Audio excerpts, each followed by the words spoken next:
So this is going to be another movie review. This one called A Cry in the Dark, 1988. I'm giving this 2 out of 5 stars. I dislike this movie. It's going to be another canon flick starring Meryl Streep. It's supposed to be a drama deal. It was known as Evil Angels in Australia and New Zealand. It's about the Chamberlains case where they thought their baby had been eaten by a dilgo at Ayers Rock in the state of Queensland, Australia, during a vacation.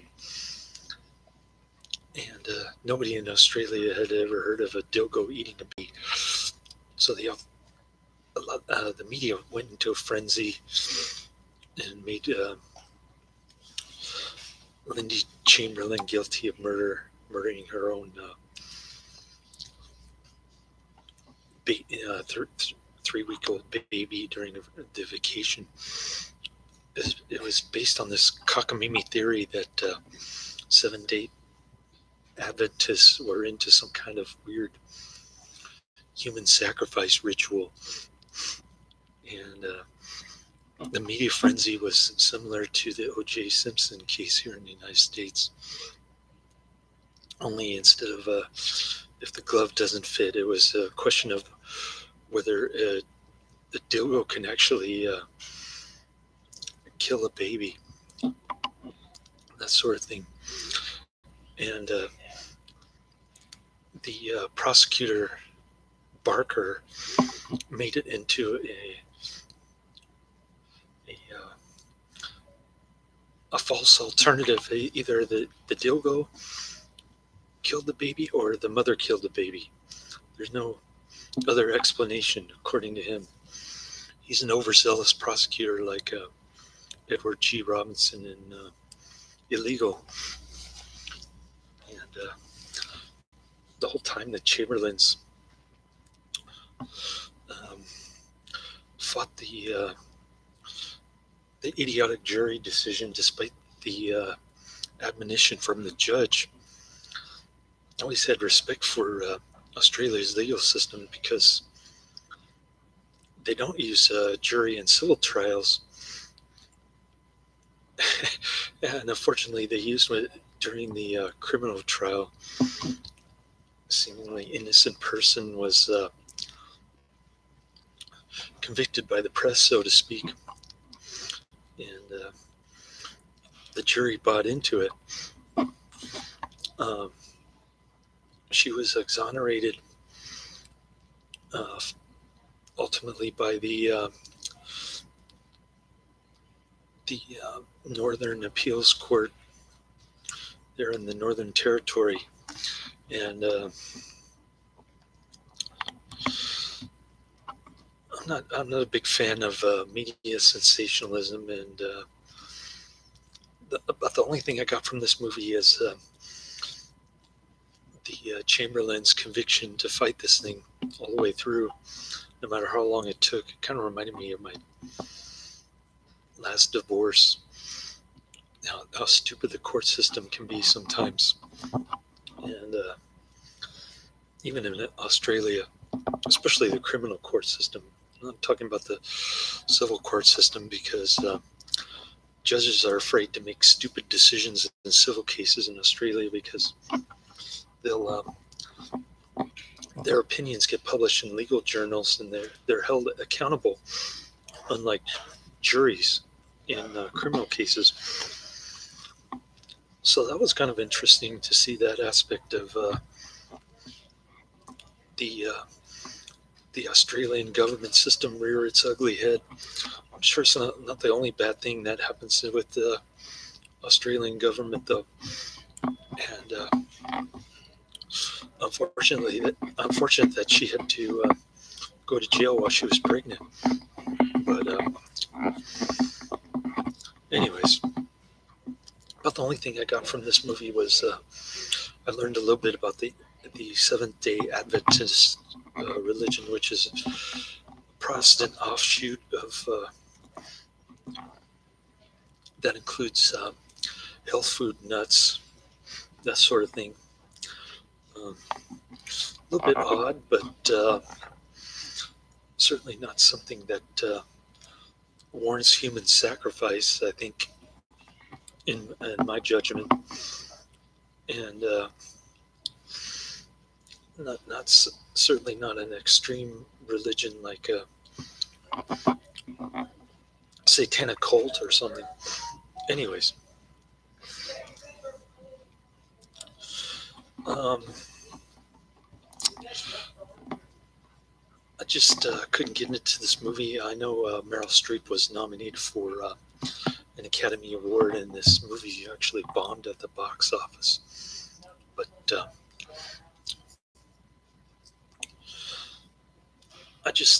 it's like watching the O.J. Simpson trial with the media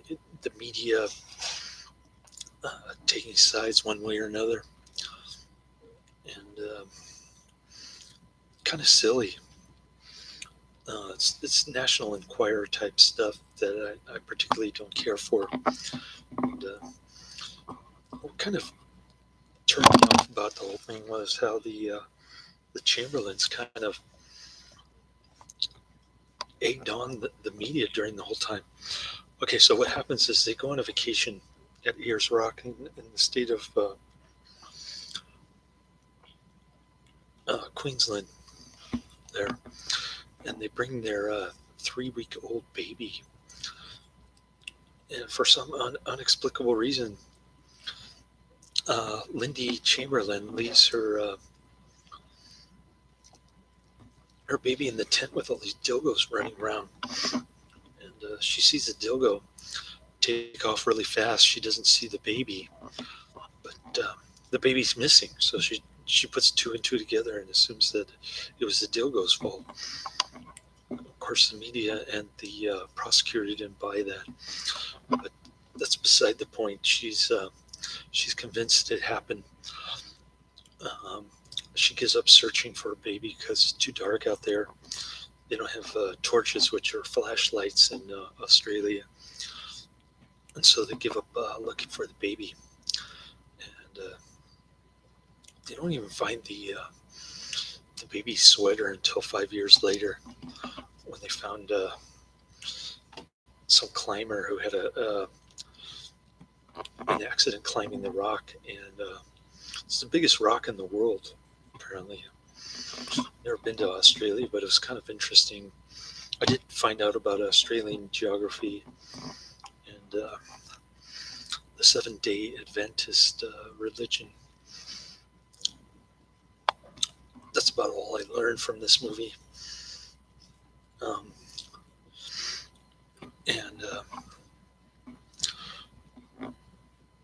So initially, she's during the inquest, she's determined that nothing happened, nothing nefarious happened with the parents slicing the baby's throat, like the Barker dude was saying. And some London fool, the so-called forensic expert, decided that the evidence shows that it couldn't be done by dildo, but that doesn't mean the opposite happened. The fatal alternative of the parents killing the family. It's a non-argument. It doesn't make sense to me, but hey, juries are willing to believe everything, even if it is unanimous, because the appeals court decision was also unanimous, exonerating her much later on. I think it took 9 years or something, but pretty crazy stuff. And you can see the tension, how it affects the marriage. They're like yelling at each other because this health food nut pastor guy from the Seventh-day Adventist church is also Lindy Chamberlain's husband. And when she gets pregos after the baby is killed, they want to have another kid, which is understandable. But she ends up he ends up thinking that she's disgusting because she's fat and pregos and stuff. She's eating double the normal size or something like that. So I never knew that about the Seventh-day Adventist Church. There's even a scene where he's throwing smoke products into like a coffin or stuff like that. Weird stuff. I didn't know health food was religion until I saw this movie. And I'm not saying it's bad religion. I mean, you can certainly live longer if you eat health food. But I certainly wouldn't be able to do it because I like to eat the red meat on occasion. Not too often, though, because my doctor did say I can't eat it 3 times a day like I was before, around 2010. But anyways, the media frenzy was just ridiculous. People watching it on the television at their work office. They're just sitting in the cafeteria watching it on the television, similar to what happened during the O.J. Simpson trial. My boss at the time brought a television to work, and they were just watching it the whole time. Pretty ridiculous. I didn't have anything to do with that. Of course, I kept working hard and trying to earn an honest living, but some people don't do that. They just consumed by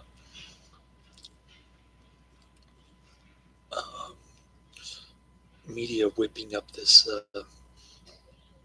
story beyond any comprehension of why it became such a sensation. And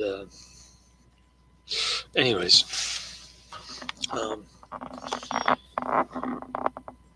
pretty interesting. She has a baby in jail, and she can only hold the baby for an hour.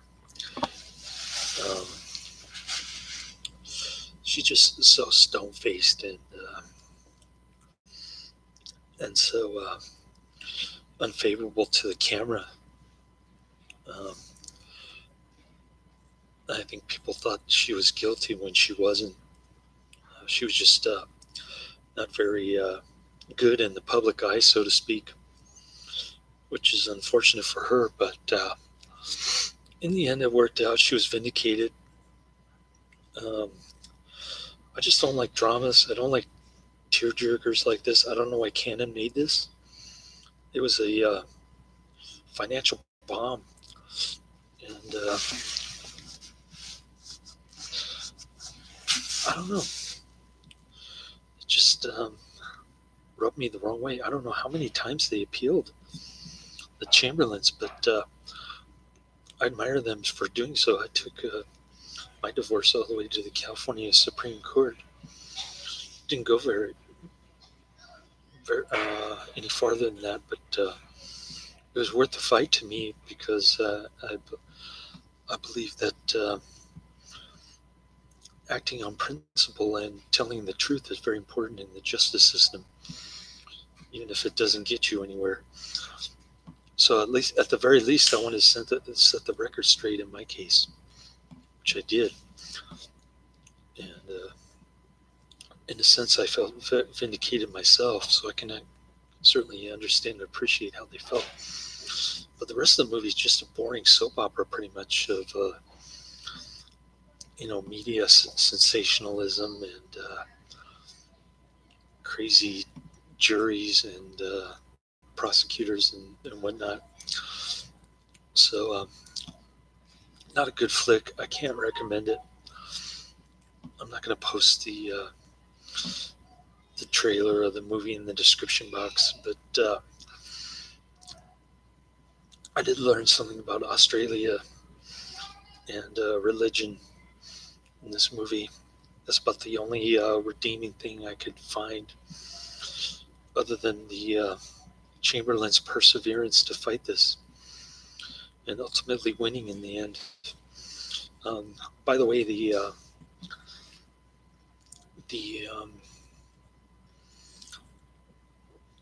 they won the final appeal in the Northern Territory. Unanimous, 3 judges voted to exonerate Lindy Chamberlain. 2 months before this movie was actually released. So I'm thinking the incident must have occurred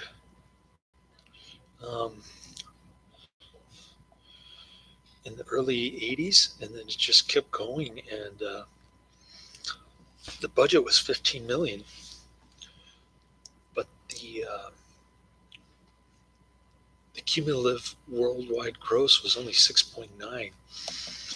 So that may be the reason why Canon went bankrupt, because of this movie, or maybe it was The Sarge.